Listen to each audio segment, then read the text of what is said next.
qu'on a décidé de mettre sur pied une coalition régionale qui allait porter de manière unique la voix des personnes souffrant de l'hémophilie de la drépanocytose auprès des différents dirigeants de ces pays-là. Les principaux sujets autour de cette initiative régionale sont d'abord l'approche intégrée.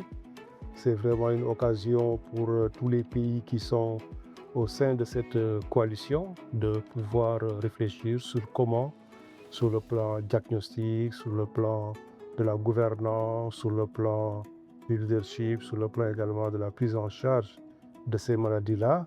Les médecins qui prennent en charge l'hémophilie sont en réalité les mêmes médecins qui prennent également en charge la drépanocytose.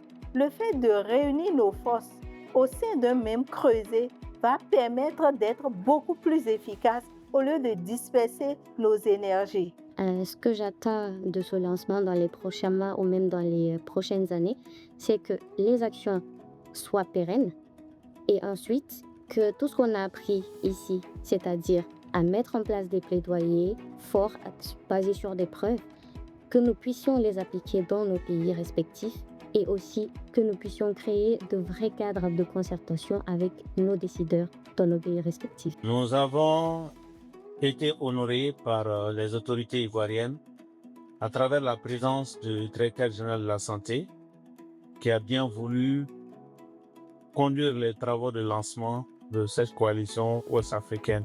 La Côte d'Ivoire a pris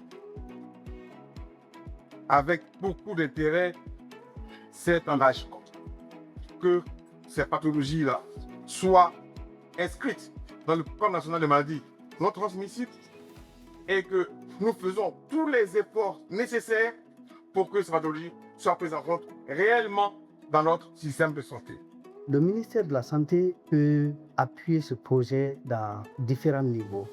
D'abord, en intégrant ces affections dans la politique nationale du ministère de la Santé, en intégrant l'hémophilie et la drépanocytose comme maladies prioritaires au sein du programme national de lutte contre les maladies non transmissibles.